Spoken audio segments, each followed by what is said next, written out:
하나님의 은혜가 여러분들 가운데 함께 하시기를 주님의 이름으로 축원합니다. 여러분 사랑합니다. 우리 옆에 분에게 손 꼭 잡으시고 사랑합니다.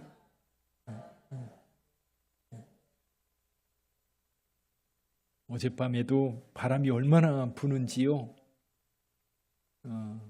제 아들이 교회 와가지고 다 뒤져보고 그 밖에 있는 현수막도 다 걷어놓고 그리고 옥상에 비가 좀 새요. 저쪽 방송실 쪽으로 물이 좀 떨어지는데 거기가 콘크리트를 하고 저기 벽돌로 쌓았거든요. 그런데 거기가 좀 샜나 봐요. 예전 같으면 밤새 잠 못 자고 와가지고 들랑달랑 거리면서 살펴봤어야 될 텐데 교회 이렇게 짓고 나니까 제가 너무 편하네요. 너무 여러분들도 여러분들 가운데 바람이 불어서 우리 교회가 어떻게 되나 그렇게 생각하시는 분들이 계셨을지 모르겠는데 그분들에게 하나님의 복이 함께하기를 바랍니다. 예. 그러나 그렇게 걱정 안 해도 되니까요. 너무 감사해요. 수국이 너무 이제 비를 맞아가지고 고개를 푹 숙이고 있어서 그런데 너무 고지탐스럽게 펴서 그런 것 같아요. 여러분의 삶에도 하나님의 은혜가 그렇게 가득 머금어 있기를 주님의 이름으로 축원합니다. 이 정읍에 가면요 두암교회라고 하는 교회가 있어요. 우리 교단 교회 가운데 순교자를 배출한 교회들이 이제 여러 교회가 있는데 그 중에 한 교회입니다. 근데 이 교회는 좀 특이한 것이 한 가지가 있어요. 원래 이 두암교회는 1947년 1월 달에 김용은 전도사라고 하는 분이 이제 자기 고향이고 자기 마을인데 어머니하고 가족들 그리고 동네 사람 몇 명이 개척을 한 겁니다. 이제 처음부터 개척할 때부터 그 가족들이 얼마나 열심히 전도도 하고 또 사람들에게 이제 그리스도를 전했는지 교회가 금방 부흥된 거예요. 시골인데도 개척한 지 얼마 안 돼서 주일학교도 생기고 학생회도 생기고 남전도회 여전도회도 생기는 그렇게 급속도로 성장하는 그런 교회였습니다. 그때 당시 그 가족들이 얼마나 헌신적으로 섬겼는지 여러분 47년에 개척을 했는데 47년, 48년, 49년 49년쯤 되었을 때 김용은 전사님이 우리 교단의 유명한 목사님 한 분 계세요. 임동선 목사님이라고 나중에 미국에 가서 이제 동양 선교교회라고 하는 곳을 세우셔서 이민교회의 아주 대표적인 목사님이셨는데 이분이 원래 북한 출신이었대요. 그래서 그분을 모시고 부흥회를 하게 됐는데 그 부흥회를 하게 된 이유 중에 하나가 뭐냐면 공산주의자들이에요. 그래서 김용은 전사도 늘 공산주의자들을 조심해라. 근데 6.25 전쟁이 일어나기 전인데 이미 그때 당시 이 정읍이라든지 이런 쪽에 공산주의자들이 활동을 많이 하고 있었던 거예요. 그러다 보니까 교회는 늘 이 공산주의자들을 이제 주의해야 된다라고 한 그런 취지에서 임동선 목사님을 불러서 이제 부흥회도 하고 그랬는데 그러다 보니까 그 지역에 있는 공산주의자들에게 찍힌 거예요. 소위 말해서 늘 요주의 대상이었고 그리고 계속해서 박해하고 회유하고 그런 상황이었습니다. 그러니까 이미 6.25 전쟁이 터지기 전부터 공산주의자들에게 많이 어려움을 당했던 교회가 이 두암교회였던 거예요. 그러다가 6.25 전쟁이 나면서 그해 9월 달에 김용은 전사님 동생이었던 김용채라고 하는 분이 이제 총살을 당하게 됩니다. 그리고 그날 16일 날 윤임매 지사님 비롯해서 그 가족들 그리고 성도들 10여 명이 아주 처참하게 죽임을 당하게 되지요. 근데 이제 끝까지 몽둥이, 죽창 이런 걸 가지고 이제 고통을 주면서 예수 믿는 거를 철회하라고 그렇게 얘기를 했는데도 끝까지 믿음을 지켰다고 그래요. 그래서 어린 갓난아이까지 포함해서 23명이 그때 이제 순교를 당하게 되었던 겁니다.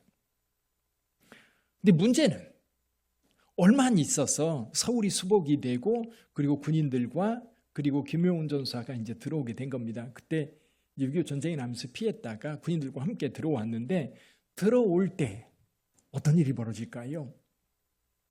여러분 그동안 그 23명이라고 하는 이 생명을 앗아간 공산주의자들 그들이 다 이제 붙잡힌 거예요. 그러다 보니까 자기 가족들을 죽는 모습을 지켜봤던 사람들 그리고 자기 가족 가운데 그렇게 처참하게 죽어서 제대로 장례도 치르지 못하고 그냥 여기저기 묻어놨던 그 모습에 얼마나 힘들고 어려웠을까요? 그래서 이제 군인들이 들어오면서 이 공산주의자들 다 죽이자고 하는 그런 이제 흐름이 흘러나오게 되었던 겁니다. 근데 이 교회 특이한 것이 그거예요. 김영훈 전사를 비롯해서 이 목회자들이 안 된다. 이거는 예수님의 이름으로 용서해 줘야지, 만약에 여기에서 또다시 우리가 그들에게 원수가 없는다고 그들을 죽이거나 그런다면 우리가 다른 게 뭐냐. 특히 이제 윤희미 시자님과 그 형제들이 이제 살해를 당했던 김용훈 전사 입장에서 볼 때는 뭐 자기가 그렇게 얘기를 해도 얼마나 가슴 아프고 힘들었겠어요. 그리고 동네 사람들이 그걸 받아들일 만했을까요? 그러지 못했을 거예요. 그럼에도 불구하고 그들을 용서합니다. 결국 그들을 용서하고 그들을 받아줘요. 그래서 그 중에 이제 그 예수 믿는다는 것 때문에 이제 살해를 했던 몇몇 사람들이 이 용서해 주는 거에 감동을 해가지고 예수를 믿게 됩니다. 그리고 같은 교회에서 오래도록 신앙생활을 해요. 지금 목회하고 있는 목사님 얘기로는 이제 분명하게 동네 사람이 저 사람이다라고 얘기는 하지 않지만 교회 안에 어떤 사람들인지 이렇게 자기가 볼 때 느껴진다는 거예요. 그렇지만 묻지는 않지요. 저 사람이냐? 저 사람이 그랬냐? 그렇지는 않지만 그들의 자녀들이, 그 가족들이 어쨌거나 한 마을에서 한 교회 다니면서 신앙생활할 수 있는 이유, 뭐 때문이에요? 예수 때문인 거예요. 그게 주님께서 원수까지도 사랑하라고 하는 그 말씀이 실제로 그곳에서 실천되어졌고, 김영훈 전사님, 윤임예 집사님이라고 하는 그분 자녀들이 지금 이제 우리 교단에 목회자가 한 30여 명 된다고 그래요. 목회자만. 그만큼 이제 완전하게 다른 모습으로 이제 하나님 앞에 서게 됐는데, 저는 이 이야기를 들으면서도 야, 용서라고 하는 게 그렇게 쉽게 될 수 있었을까? 우리는 조금만 누군가가 섭섭하게 하면 말 한마디 지나는 소리에도 오해를 해가지고 속상하고 열받는 게 우리들이잖아요. 더군다나 우리에게 조그만 물질적 손해라도 끼친다고 한다면 그냥 가만히 못 참잖아요. 근데 내 가족을 죽인, 내 어머니를 죽인, 내 형제들을 죽인 사람들을 용서해서 같은 교회에 앉아서 같이 예배를 드린다? 쉽지 않은 일이죠. 쉽지 않은 일. 근데 그게 교회 안에서 이루어지는 거예요. 교회 안에서. 교회 밖이라면 이루어질 수 없는 일인데 교회 안에서는 이루어지는 거예요. 그런 사람들이 모여서 하나 되는 곳, 그것이 교회죠.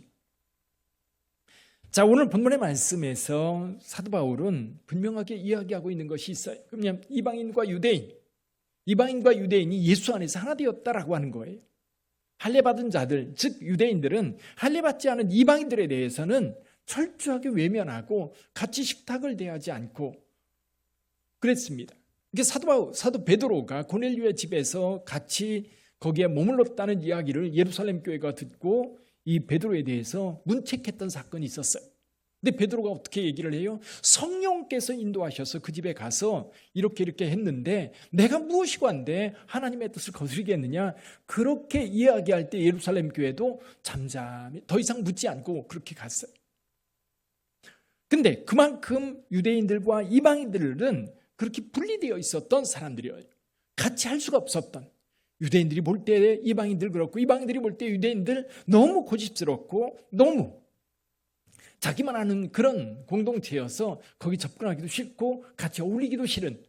그래서 유대인들은 어딜 가든지 박해를 받았어요. 어딜 가든지 고통당했어요. 그런데 예수께서 오셔서 이 둘로 하나를 만드셨다는 거예요. 전혀 다른 사람들이 예수 안에서 하나가 된 거죠. 자, 이 하나가 됐을 때에 이 하나됨 무엇 때문이에요? 오늘 본문의 말씀에 보면 예수 그리스도 때문이다. 예수께서 화목제물이 되셔서 하나님과 우리 사이에 가로막혀 있는 죄를 제거함으로 우리가 하나님 앞에 나가게 되기도 했지만 또 한 가지, 사람과 사람 사이에도 담이 있는 거예요. 그 담이 뭐예요? 죄입니다. 죄. 사람과 사람 사이에도 여러분 이렇게 잘 어울려서 살아갈 것 같은데 그렇지 않아요. 오히려 사람과 사람 사이에도 이 죄라고 하는 것이 둘 사이를 멀어지게 만듭니다. 부부 사이에도 그렇고 형제 사이에도 그렇고요. 부모와 자녀 관계도 그래요. 욕망이 들어오고 욕심이 들어오고 미움과 시기와 질투가 들어오면 여러분 하나 될 수가 없어요. 그런 갈등 가운데 살아갈 수밖에 없는 겁니다. 근데 예수께서 우리 가운데 오셔서 이 죄를 다 담당하시고 십자가에 못 박히셨어요. 그래서 예수 안에 있는 자들은 하나님과 화목하게 되었고 예수 안에 있는 자들은 사람들과도 화목하게 된 거예요. 김용훈 전사님, 김용훈 목사님, 그 가족들이 보여주었던 용서라고 하는 것, 예수의 이름이 아니라면 어떻게 그걸 용서해 주겠어요? 생각해 보세요. 유교적 관점, 불교적 관점, 용서가 됩니까? 내 부모를 죽인 사람들인데 구약시대도 마찬가지고 구약시대에도 피 흘린 우리 가족 가운데 누군가에 의해서 살해됐다면 가족의 의무 가운데 한 가지가 뭐예요? 반드시 쫓아가서 그 살인자를 죽이는 것이 가족의 의무였어요. 만약에 우리 가족을 죽인 원수가 우리 동네에 살아있다면 난 거기 살면 안 되는 거예요. 오히려 그 원수를 죽여야 내가 우리 가족에 대한 의무, 책임을 다하는 거예요. 이게 구약의 율법이에요. 물론 피할 곳을 두지요. 도피성이라고 하는 것을 주어서 고의가 아닌 우연한 살인일 경우에는 보호받을 수 있는 보호장치가 있긴 했지만 그럼에도 불구하고 내 부모를 죽인 자를 내가 살려둔다? 근데 이게 어디에서 가능하냐? 예수 그리스도 안에서만 가능하다. 예수 그리스도 안에서만. 그래서 오늘 본문 말씀이 그겁니다. 이방인과 유대인들이 달라요. 그런데 예수 안에서 하나가 되었습니다. 예수께서 우리의 죄를 다 담당해 주셨기 때문에. 또 예수 안에서 우리는 연결고리가 되어서 이 연결고리를 통해서 우리는 서로 성장해서 하나님이 거하실 처소가 될 수 있다라고 하는 것이 오늘 본문의 말씀입니다. 자, 그렇다면 오늘 우리가 7월 달에 교회 성장을 위해서 기도하라고 하는 주제를 가지고 하나님의 말씀을 나누고 있습니다. 자, 그렇다면 오늘 본문의 말씀 우리 빛된 교회 어떻게 적용해 볼 수 있을까요? 자, 우선 우리가 이 본문의 말씀을 통해서 우리가 한 가지 적용해 볼 수 있는 게 뭐냐면 교회는 다양한 사람들이 들어와서 하나의 공동체가 된다는 것. 다양한 사람들. 우리 옆에 분들 한번 볼까요? 한번 보세요. 혹시 로또 아니십니까? 안 맞아도 그렇게 안 맞아요. 그런데 같이 살아요. 그렇죠? 그런데도 같이 살아요. 가족이죠, 가족. 근데 교회도 마찬가지입니다. 가족은 우리 가족 중에 한 사람이 뭔가 나쁜 짓 했어도 우리 가족은 그를 품어줍니다. 감싸줍니다. 변호해줍니다. 이게 가족이에요. 가족인데 내 자식 어디 가서 죄 짓고 왔다고 해서 가족들이 내칩니까? 오히려 우리 자녀들이 아니면 우리 남편이 우리 아내가 어디서 사고치고 들어왔어도 다 감싸 안아주잖아요. 책임져 주잖아요. 이게 교회예요. 가족이 그렇다면 교회도 바로 그런 곳. 이게 교회는 좀 더 다양한 사람들이 교회에 와요. 좀 더 다양한 사람. 아까 김용훈 전사님 이야기를 했는데 여러분 내 가족을 죽이는 원수까지도 교회 안에 들어와 있는 거예요. 그럼 그런 무리들이 어떻게 하나 될 수 있느냐라는 거지. 그럼 그래서 빛된 교회도 다양한 사람들이 모여 있는 거예요. 성격이 달라요. 아, 참 저 사람 참 난 견디기 어려워. 그런 사람들이 있잖아요. 어떤 사람은 같이 일을 하는데 속 터져 죽겠다라고 얘기하는 그런 성격의 소유자도 있고 어떤 사람은 아유 왜 이렇게 급해 좀 천천히 좀 해 다혈질의 사람도 있고요. 그렇죠? 어떤 사람은 돈이 많아가지고 펑펑 쓰는 사람도 있고 어떤 사람은 돈이 없어서 절절 매는 사람도 있는 거예요. 많이 배운 사람도 있고 그렇지 못한 사람도 있는 거예요. 사회적으로 보면 높은 지위에 있는 사람도 있고 낮은 지위에 있는 사람도 있는 거예요. 그런 사람들이 교회에 와서 아무런 꺼리낌 없이 대화하고 이야기하고 커피 마시고 할 수 있는데 어디예요? 교회밖에 없어요. 교회밖에 없어요. 요즘에 그 경로당도 보면 그들만의 모여요. 좀 다른 사람이 들어가면 못 견디는 거예요. 못 견뎌요. 여러분 세상 사람이 서로 어울려 있을 때 가난한 사람과 부자가 같이 어울리는 거 보셨어요? 학벌도 마찬가지예요. 학벌의 그룹이 있는 사람들이 여러분 전혀 배우지 못한 사람들하고 같이 어울리는 거 보셨어요? 세상 어디에도 그런 곳이 없어요. 어디만 이게 가능해요? 교회만 가능한 거예요.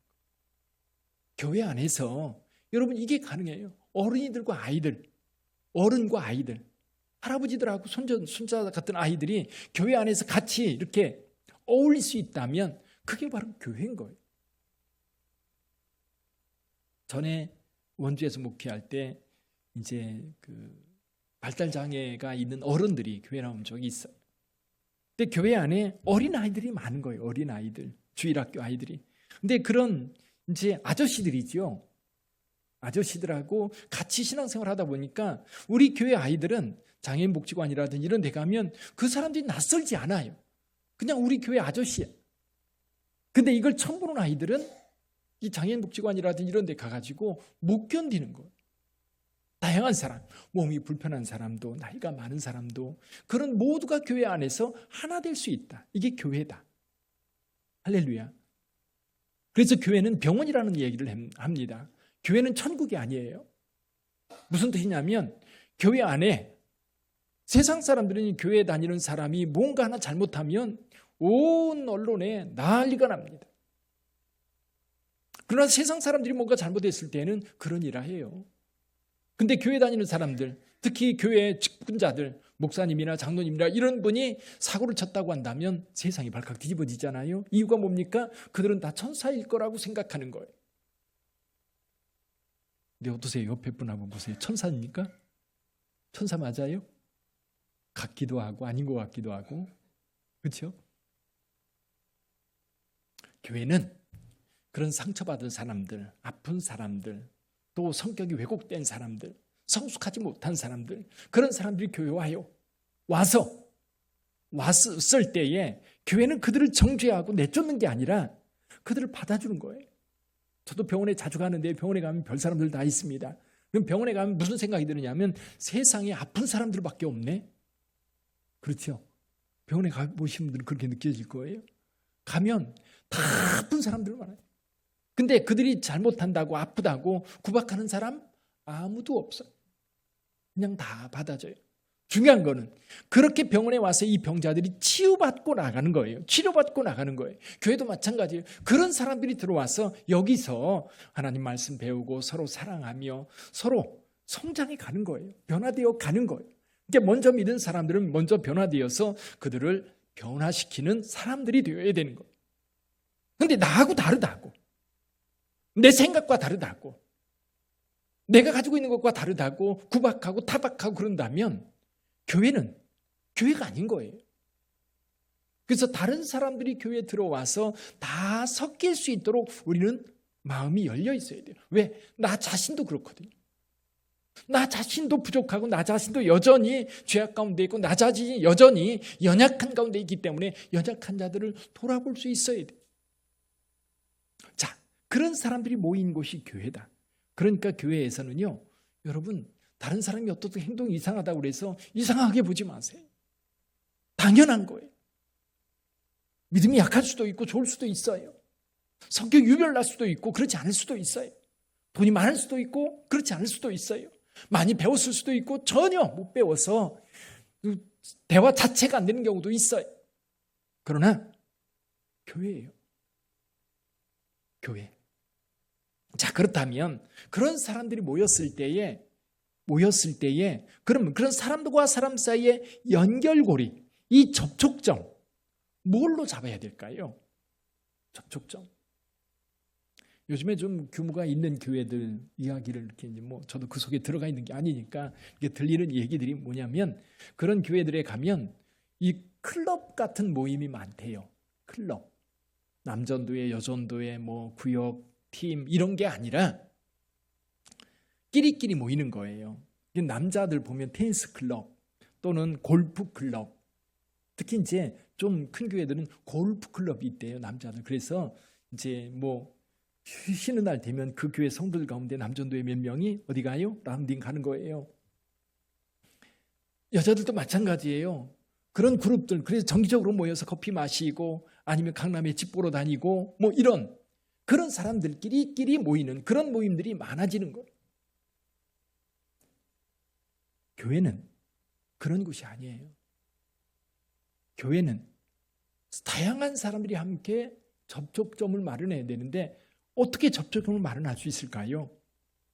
서로 다른 사람들이 어떻게 연결할 수 있을까요?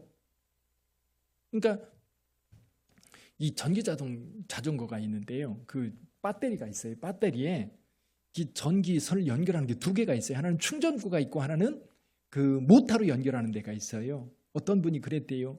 이거 여기다 끼면 안 돼요. 여기 부분돼 있으니까 반드시 이거 충전구는 여기에, 충전할 때는 여기에, 배터리 연결할 때는 여기에 하세요. 근데 이 양반이 집에 갔다가 며칠 만에 완전히 배터리를 망가뜨려 가지고 온 거예요.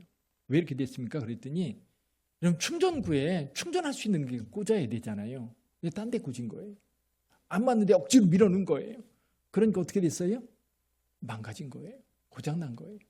그러니까 여러분, 저와 여러분들이 신앙생활하면서 교회 안에서 여러분 서로 연결할 수 있는 연결구, 이게 접촉점이거든요. 이 접촉점을 무엇으로 내가 내미느냐에 따라서 인간관계가 좋을 수도 있고 갈등관계가 될 수도 있는 거예요.